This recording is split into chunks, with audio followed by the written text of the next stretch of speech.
Jangan lupa like, komen, dan subscribe channel YouTube TVRI Bengkulu, serta nyalakan lonceng notifikasinya.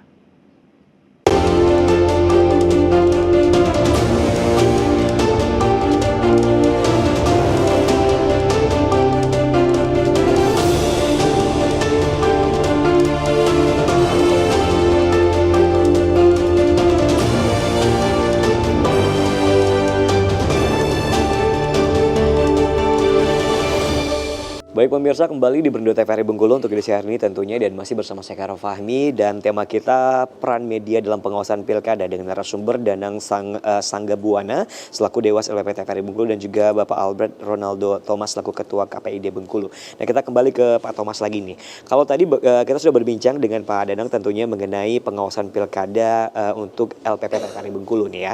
Nah, sekarang mungkin pengawasan pilkada dari kacamata untuk Ketua KPID Bengkulu nih, apa saja yang perlu diawasi tentunya untuk terkait dengan penyiaran pilkada ini sendiri? Ya, kalau berkaitan dengan pilkada, tentu teman-teman lembaga penyiaran ini kan pada dasarnya sudah paham ini sebenarnya.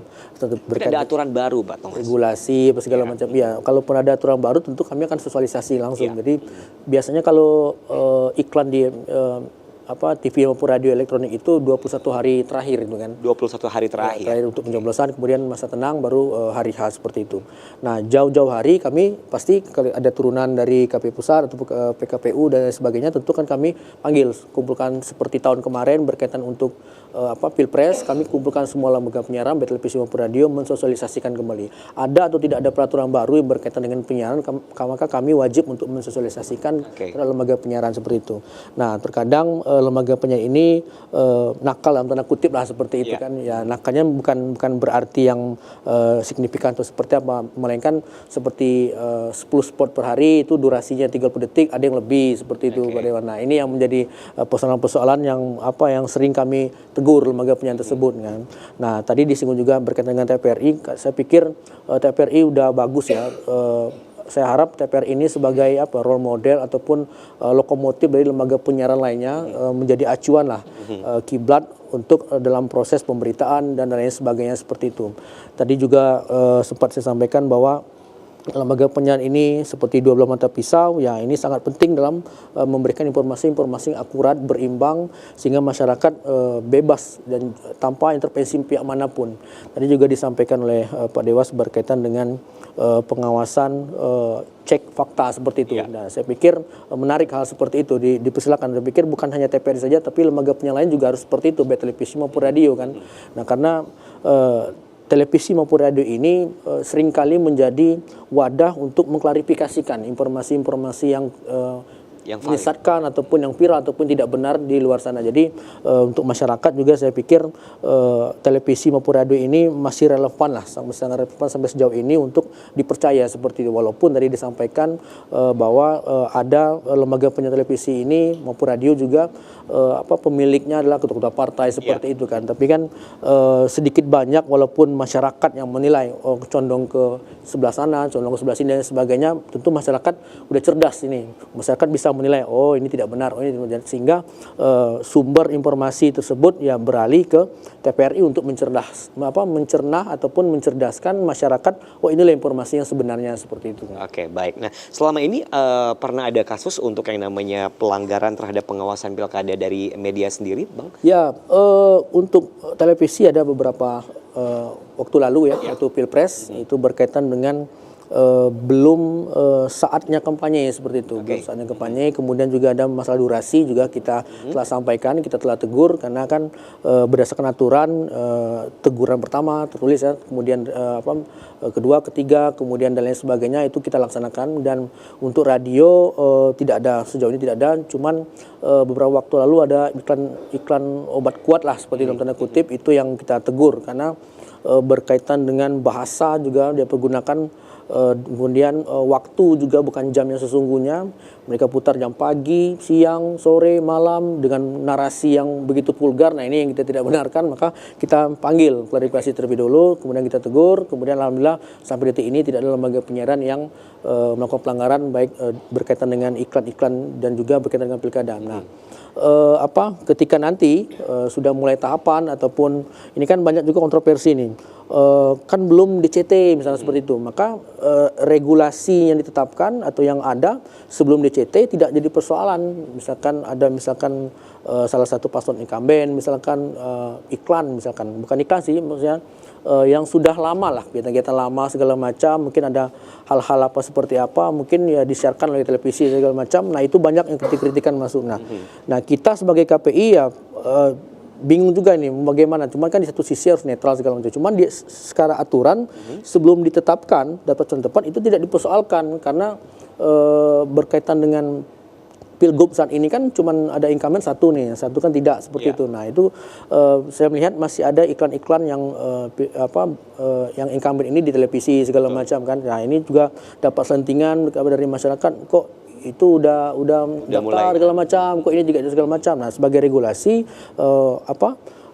sebelum ditetapkan calon tetap ya jadi tidak persoalkan seperti itu kalau menurut saya. Mohon maaf Pak Dewas kalau memang salah saya itu dalam menafsirkan seperti itu ya. Namun nanti juga kami juga bersepakat juga nanti dalam rapat KPID apakah kami memberikan himbauan terhadap lembaga penyiaran tersebut agar mengurangi ataupun juga meniadakan karena hanya satu paslon seperti itu kan, paling tidak sebelum batasnya paling tidak setelah KPU menetapkan daftar calon tetap seperti itu. Oke, baik. Menyikapinya boleh silakan Pak Danang dengan hal tersebut mungkin? Saya kira begini, memang pertama regulasi. Regulasi itu menjadi rujukan kita bersama. Dalam hal ini saya lebih kepada lembaga penyiaran publiknya ya. Kalau untuk partai politiknya kan ada PKPU dan Bawaslu. Nah, bagi media sebetulnya yang penting mengikuti regulasi yang sudah ada. Kalau di KPI kan sudah jelas, kemudian mungkin nanti itu kan ada surat edaran mungkin ya, KPI mungkin akan melakukan surat edaran. Lah kita tunggu saja surat edaran tentang kampanye itu seperti apa. Karena kalau yang terakhir itu kan tahun 2023 tapi untuk Pilpres ya. Nah harusnya Pilkada ini KPI juga mengeluarkan. Cuman ya mudah-mudahan karena ini waktunya mepet bisa juga mengeluarkan surat edaran dan saya kira prinsipnya itu kan tidak jauh dari peraturan sebelumnya. Kalau bagi lembaga penyiaran publik kita akan berpegang teguh kepada prinsip-prinsip tentang independen, tentang netralitas, tentang keberimbangan, dan kita memang sudah fatsunya tidak berpihak kepada salah satu kandidat atau pasangan, baik itu incumbent maupun penantang baru dan sebagainya, kita berikan kesempatan yang sama dan kita berikan perlakuan yang sama dalam hal apa? Dalam hal entah itu pemberitaan, entah itu iklan dan lain sebagainya. Kalau iklan ini kan tergantung yang masang sebetulnya. Kalau dia mau masang iklan ya diterima. Kalau dia nggak masang iklan kan kita juga tidak bisa memaksa. Karena itu menyangkut anggaran dan sebagainya. Yang penting kita membuka ruang yang sama, baik untuk liputan, kemudian iklan dan program. Karena program ini kan beda dengan liputan harian. Misalkan talk show itu hitungannya masuk dalam program. Gitu. Saya kira itu juga kalau nanti TVRI Bengkulu mengambil inisiatif itu, saya kira ya diundang saja semua kandidat yang memang berkontestasi mungkin di level provinsi atau mungkin di level kota atau mungkin di level kabupaten. Saya kira sejauh ini sih bisa dilakukan. Memang problemnya gini, studio di TVRI Bengkulu ini kan juga terbatas. Kalau satu provinsi atau gubernur, kemudian ada 9 atau 9 kabupaten kota. Nah itu tentu kan tidak bisa dilakukan secara serentak, harus diatur waktunya. Nah cuman nggak tahu saya teknisnya apakah waktunya memungkinkan atau tidak itu urusan mereka. Yang penting TVRI sebagai lembaga penyiaran publik, kepublikannya harus benar-benar bisa dimanfaatkan oleh publik di Bengkulu. Baik.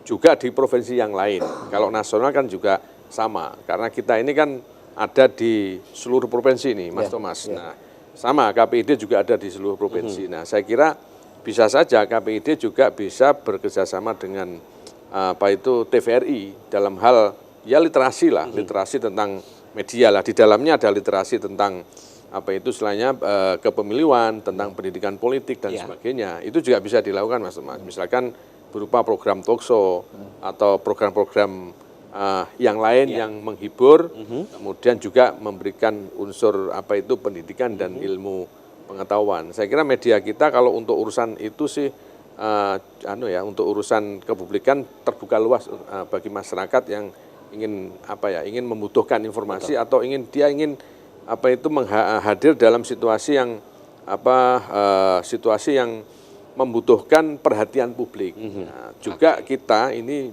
bagian dari mengawal warga negara kita untuk mendapatkan hidup yang lebih baik, yang lebih produktif, lebih inovatif dan kreatif melalui media kita. Betul. Karena apa?